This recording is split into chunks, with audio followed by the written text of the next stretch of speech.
This happened in a town in Guanajuato, a strategic and very important area where military events of both independence and the revolution took place. The caves, hills and mountains have been secret places that protect valuable fortunes and treasures, referring to countless bandits and robbers once hid and protected their fortunes. Many products from their robberies. There are still many mountains, valleys and hills where these valuable fortunes are still protected, as was the case of this hill that fell in half and revealed tons of gold. Of course, this case did not occur, nor will it be made known to any media because only the few people who experienced the events knew, and in some way they were prohibited from speaking here. Is this disturbing story. Mr. Beltran was a night watchman in a large warehouse that was attached to the skirts of a small hill in a province of Guanajuato. They spent their days like any other, doing their rounds around that winery and also checking its interior. They had 2 large German Shepherd dogs. Well, the owners raised them there from childhood precisely so that they would get used to the place and they would take care of them at night because, as it was a warehouse for storing grocery supplies, it was very prone to suffering different robberies, both from the same staff and lovers of other people's things.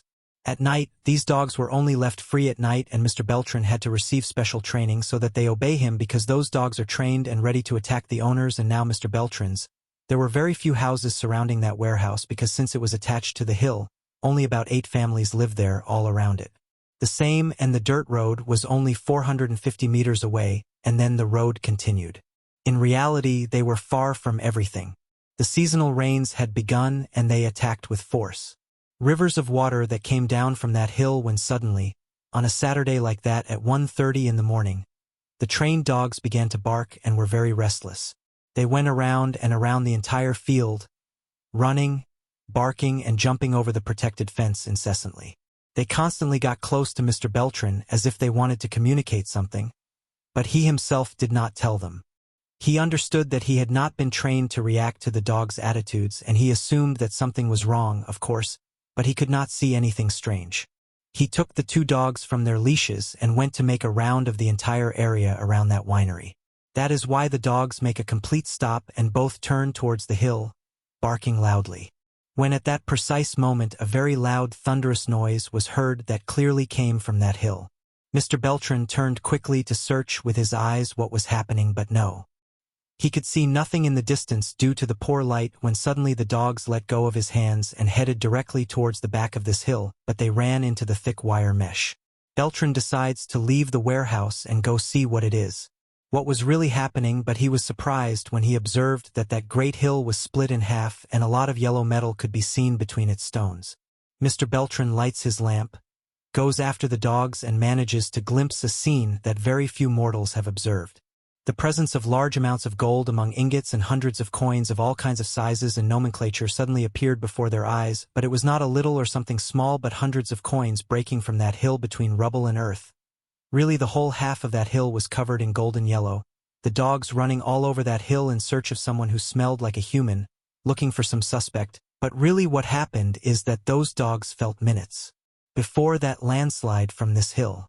Ventral Man was so scared that what his instinct and his loyalty did was to immediately call the police from his cell phone, but not 3 minutes passed when a man with his wife also ran towards that hill to see what was happening because of the thunderous noise.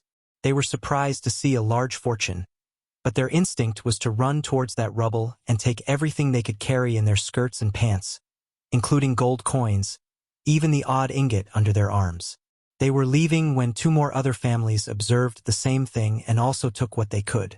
It seemed that a large piñata had broken and everyone was rushing after it.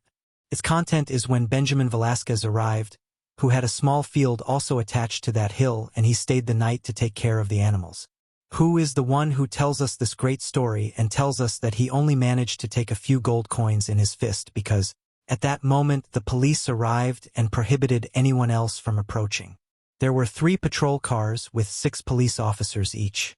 It was impossible for anyone else to approach because they marked the perimeter. Mr. Beltran just watched in disbelief. What was happening, and not another 8 minutes passed when 6 trucks, the heavily armed army, surrounded practically the entire hill. Many people began to approach as well, but they were no longer allowed to even come closer to observe. They only whispered among themselves to comment on the gossip.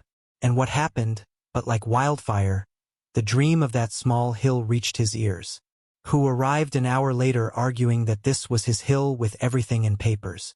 But the army told him that it was national heritage and that they could not do anything because they were very old coins. The owner turned to Mr. Beltran, who continued to see everything. That spectacle because they already knew each other, and he told him to tell him what happened, which still his state told him that later the intense rains caused a large landslide and consequently the cracking of this hill, and the owner told him, "Why didn't you talk to me? Sorry. Sir, I didn't know that he was the owner of the hill. I know that he owns a lot of land around here but not the hill." The owner also remained without saying a word, and with that very great helplessness because by rights, that treasure belongs to him, but the government breaks down what it is of national heritage, and the owner asks Mr. Beltran why he called the police, who are the least likely to know about this discovery, to which Beltran responds, "I don't know, sir. I only did my job of reporting what happened. No one understands." Actually, why Mr. Beltran acts this way, will it be because he was a person with a lot of loyalty, or there was no vision in his heart? No one can explain it to him. The people who managed to take some of that fortune were the ones who acted by instinct, and quickly before that the entire government would surround it. By the way, no one has seen or heard from those families. They even left their small houses with everything, which are being questioned by the military in case they came back to be able to confiscate the treasure they took. Well, they argue that it is gold of the nation to this day. Mr. Beltran continues to work as a night watchman, and sometimes I tell him, "Hey, Mr. Beltran, why didn't you take part of that treasure if he wasn't here working anymore?"